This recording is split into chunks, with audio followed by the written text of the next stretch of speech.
Welcome to my YouTube channel. Please, if you are new on this channel, kindly hit the subscribe button. And if you're already a subscriber, I want to say a big thank you for subscribing. May our hearts be open to the peace and joy found in God's grace as we embark on this spiritual journey together. Please let us know your thoughts in the comment section and kindly comment with love and respect for one another. The aim of this channel is to help us hear the word of God and be renewed and transformed through the word of God. Disclaimer: this channel does not encourage violence or the use of abusive language on anyone. So kindly filter the words that you use in the comment box. Thank you for doing so. May the peace of God continue to be with you always. I don't believe a man should chase a woman. I don't believe it. I don't believe a man should woo a woman or toast a woman, depending on the generation you are in or you're from. I don't believe a man should chase a woman at all. I don't believe a man should pursue a woman. There are so many things that have been done and has continued over the years, not because they are the perfect ideal, not because they are God's perfect ideal, but just because culturally men and women have adopted or adopted it, and it has just been going on. But it's not necessarily the ideal. Sometimes it's the ordeal that men and women find themselves in. All right, it's not the ideal, but the ordeal. Okay, so this is one of it. Men feeling that it's their job to chase, woo, persuade, or whatever a woman. I don't believe in that at all. What do I mean? If you check the first marriage, you need to check the first marriage that ever happened. It wasn't really a situation where a man was chasing a woman. You remember the story? It wasn't even Adam that initiated the process. Adam was minding his business, carrying on his assignment that God had given him. And God said it's not good for man to be alone.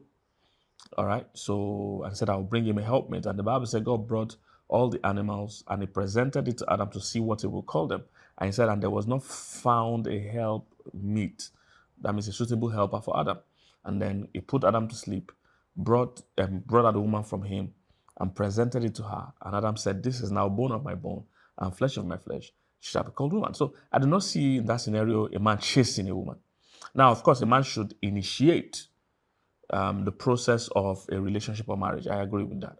But in terms of chasing, and cajoling and badgering, a woman, I do not agree. All right. I think if you understand the concept of marriage, you'll get what I'm talking about. Men are meant to present and not pursue. All right. They are meant to present themselves and not persuade.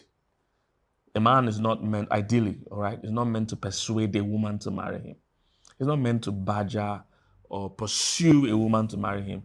His number one job is to present himself, to the woman. If you look at scripture, you'll see, yes, the Bible in Proverbs 18 says, he that finds a wife finds a good thing. And many people have thought that meant an active finding, an active chasing. No. They're just describing a scenario where if you have found a good woman, you have actually found a good thing and it will unlock favors in your life. If you look at the chapter after that, Proverbs 19, verse 14, they're going to show all these things on the screen. Proverbs 19:14, it says, houses and wealth and things like that are an inheritance from your father. That means there are things you can inherit from your parents. It said, but a prudent wife is from the Lord. If you see Proverbs 31, it said, a virtuous woman who can find. So it shows you that you're not really chasing and finding. It's not a hustle thing. Finding a woman is not a hustle. It's not a carnal or just natural thing. It is God. It's a combination of two destinies. It is God bringing two people together. So both of you, especially as kingdom people, okay? Especially as born again kingdom people, you must understand that marriage is not just for sexual fulfillment. It's not just for companionship. It's not for both of you just having a good time. There's a bigger picture. There's a bigger purpose in that you're coming together beyond just the natural. And if you look at the first marriage, was orchestrated by God for a higher purpose than the both people. And that is usually the model you should think about. So yes, a man should present himself, but he should never have to persuade or pressure or pursue a woman. No. He should present himself to the woman, and the woman too should because she has an idea of her own vision and calling and the kingdom mindset, she should be able to know if this is the kind of person that I'm going to partner with or not. The moment there's a pursuing or a persuading, it means one person now has a higher advantage. And that attacks the partnership model. So I will explain. What is the guy supposed to present? He's supposed to present, number one, himself. This is who I am. This is who I've developed myself to be over the years. He's supposed to present his capacity. This is what I can do. He's supposed to present his skills. This is what I have. He's supposed to present his vision and dreams. This is who I'm going to be. Are you seeing these things? That's what a man is supposed to do. A presentation. A presentation of where you're going in life. You see, you don't want someone that doesn't want to go with you or not fit to go with you to even go with you. So it's not a cajoling or persuading thing. You present, not persuade. You present, not pressure the woman to follow you. You present, not pursue. No. Because this journey is long. If you persuade her, if she meets you and she's acting up, doing her hair, I don't know, this, and you are persuading her to follow you to where? Where is she following you? This journey is far. She must want to go. She is also a kingdom citizen. It has to be in line with where she's going. You see, most of what we've been doing is just natural love, natural way. She too has a calling and an assignment. When you have met women that have that understanding, the calling and assignment, you realize it's not a persuading issue. She also needs to seek God and check if where this guy is going is in line with where I'm going. You can't beg me. Okay, let's picture it this way. If I set out from Lagos State, I don't know where you live. If you live in America, or you might not know this, but okay, let me even use America. If I set out from Houston and I'm driving to Florida, I want to go to Florida. That's my ultimate dream. That's my desire. I want to go to Florida from Houston, and I set out from Houston, and then I meet someone on the way that says his dream is to go to New York, and he starts begging me, please come to New York. Please, please. How does his begging? He's not going my way. He's not going my way. He doesn't need to persuade me. We're going to. So this is why many people, they don't have a direction for their life. So this is why somebody needs to beg you. If I want to go to Florida, I'm looking for a partner to go to Florida with me, and I meet a man, and he says he is going to Florida. That would I like to go to Florida with him? He will not need to persuade me, because Florida is where I'm going also. But when people are purposeless, when people are visionless, then they are looking at, they can be begged into it. The journey of marriage is far, guys. It's not a 10-year journey. It's not a 20-year journey. The person you are talking to must also want to go. They can't depend on your pleading, your persuading. That's not what will keep them. Their own conviction is what will keep them. And trust me, you don't even want, when I see people, one of the most common questions I get is, Pastor, there's this girl, I like her so much, but she doesn't like me and she doesn't want to date me. What should I do? I said, what should you do? Like what? Do you want to, you can't, if you pressure her, what you get is pity, not love. She needs to want to go. The journey is far, guys. Challenges are going to come.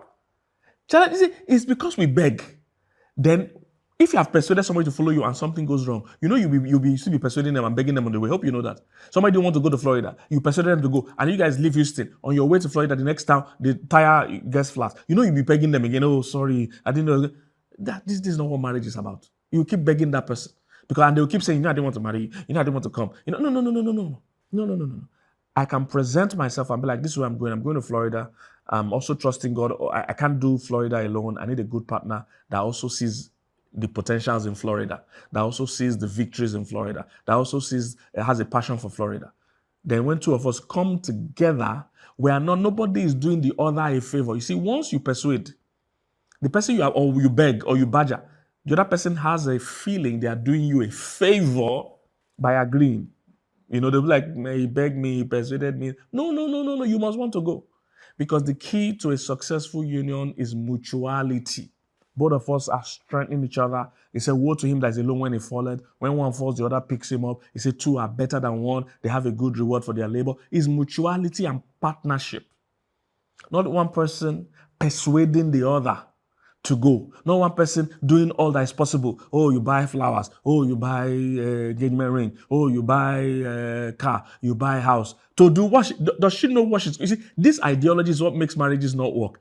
Does she know what she's being recruited to do, sir? Does she know what she's being recruited to do? She's being recruited to die. You too, you are being recruited to die. If somebody is going to die, you do not persuade them. They need to want to die.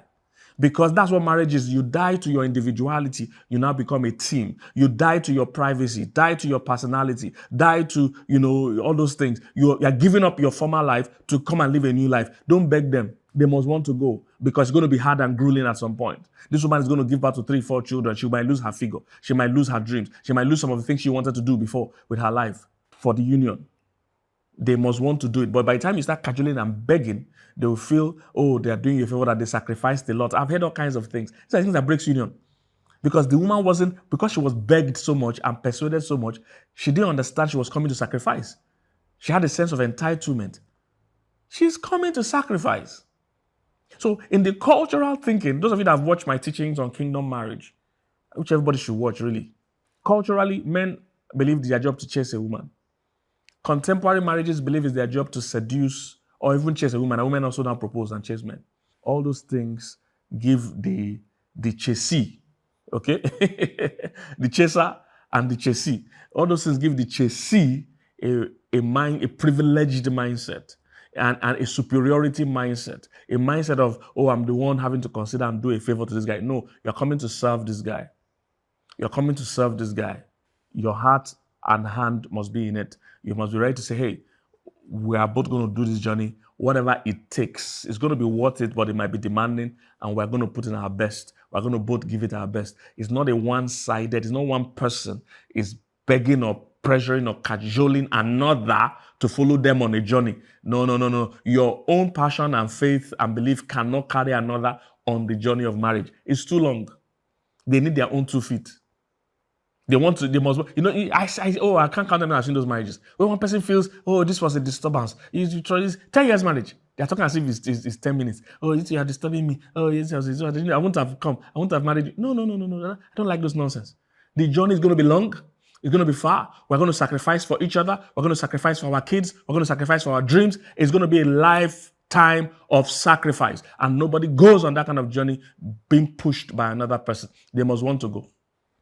They must want to go. They must want to go. Marriage is such a covenant union. It's not one person doing a favor for another. It's both of us sacrificing for destiny. Do you get this? It's both of us sacrificing our individual comfort, our individual preferences for destiny. 2 people chasing destiny. Not one person chasing another person. Nah. It's not a man chasing a woman. It's not a woman chasing a man. That's what's going on in the world today. A man chasing a woman. That person you're chasing is not the goal. That person you're chasing is not the dream. Marriage is not a destination. My wife always say marriage is not a reward. It's an assignment. So it's not me chasing him. It's not she chasing her. It is both of us chasing destiny in a partnership, a mutuality. Once we get that right, you'll find that marriages will survive more. Nobody's pressuring the other. I can't tell you how many times I've seen women sometimes pressure their husband. You don't that decide to marry you. Go and sort out this one. Go and sort out that. No, it's a union. It's a partnership. We do it together. We're a team. But when one person is the one that begged, cajoled, pressured, the other person feels they are doing them a favor. All through they are regretting and giving attitude that I shouldn't have married you. No. I always tell people, my wife wasn't the first woman I got interested in. Now, of course, my wife is the only relationship I've had, but she wasn't the first woman I ever got interested in. There are people I met or I saw that I felt, oh, this lady looks nice. I would like to know her. I'm talking to them. Some of them they had other interests. They didn't see me as an option. It didn't move me. You don't understand. I wasn't hot the slightest bit. If you are coming around anybody and presenting yourself and they don't see the potential in you and your dreams, they are not deserving to be a part of your life. It's not something to be worried about. There is no wrong marriage, only wrong fit. Somebody can be good and not be good for you. And what makes somebody good for you is that they must also buy in to your dreams and goals and potentials. They must see you and see a future. Not that you are the one persuading. All you do is present as a man. You present yourself. Present your dreams. Present your skills. Present your capacity. This is where I've come. This is where I'm going. This is what I can do. Nobody's under pressuring the other person. Yes, the man should initiate. I've said that. I have a whole book titled Should Ladies Propose? I will answer that question. A man should lead for sure. But it's a presentation, not a persuasion. Not pressure. Not pleading. See such disgusting things all the time. The journey is far. The journey is far. I can't beg you through it. You must want to do it. You must want to do it. You can't blame me. You can't blame me along the line. Things are going to get tough. It happens. People lose their health, lose their job, lose kids, lose something. And the other person now making it look as if, oh, you're the one that said you should marry. No, I'm not the one that said. Nobody marries at gunpoint. You use your own two legs to walk to that altar. So don't let anybody pressure you, okay? If you're a woman, don't let anybody beg you into marrying them. This person must fit into your own goals and dreams of your future and of your life. That's what you're looking for. So what we do in marriage, and that's what the Bible talks about, it's like two people matching and pairing themselves. It's like when you're looking for a kidney. When somebody's looking for a kidney, what you're looking for is somebody that matches with you. You don't beg. Say, oh, please just take this kidney. No, do we match?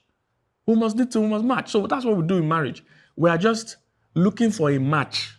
Someone that buys into our ideas and ideals and values. And when that happens, you'll find out there's no need to beg. There's no cajoling. There's no one person taking responsibility that I'm the one that caused this marriage. That's how it was in my union with my wife. We're good friends. We both got to the stage where we could see that we'll make a good team. And I just took it to the next level. There was no persuading, cajoling, pressuring. I don't like those things. And it's not a biblical model, even common sense. It should not make sense. I'm always bothered when one person begs to the point where it looks like the other person is doing them a favor. Like they finally convinced them. No. It's just something socially we've adopted that I don't believe in it. All right. So you can write your comments. Let me know what you think. You can even send us questions. We would like to discuss it. I'm open to discussing it. But I'm just saying that from my little experience of these things, a mutually beneficial relationship is powerful. You know, it's like those of you that have studied biology and they talk about a symbiotic relationship. You know, they taught us that there's parasitic relationship. There's one other one I can't remember, but there's now a symbiotic relationship. And they said that's a symbiotic relationship where both people are gaining from each other. You see, a functional relationship always outlives an emotional relationship. If someone is just with you because of they're emotionally connected, it will never last as long as the one that is functional. All right? The functional one just lasts. The functional one just lasts because both people are benefiting from it. All right? So hope this has blessed you. I don't believe a man should pursue or pressure or plead or cajole a woman to marry. I feel all his job is to present and not persuade. All right? I hope this has been a blessing. Don't forget, if you need counseling, coaching, whether premarital or postmarital or any type of or infidelity recovery or clarity sessions, reach out to us. We have a team of counselors that can help you. So reach out to us as soon as possible. And if you are here watching me and you feel you have a flair or a desire to be a marriage coach or a counselor or therapist of any kind, we have an academy that can help you, either be a sexologist or infidelity recovery specialist or just a marriage coach or premarital coach or whatever you feel you want to do in lines of this family life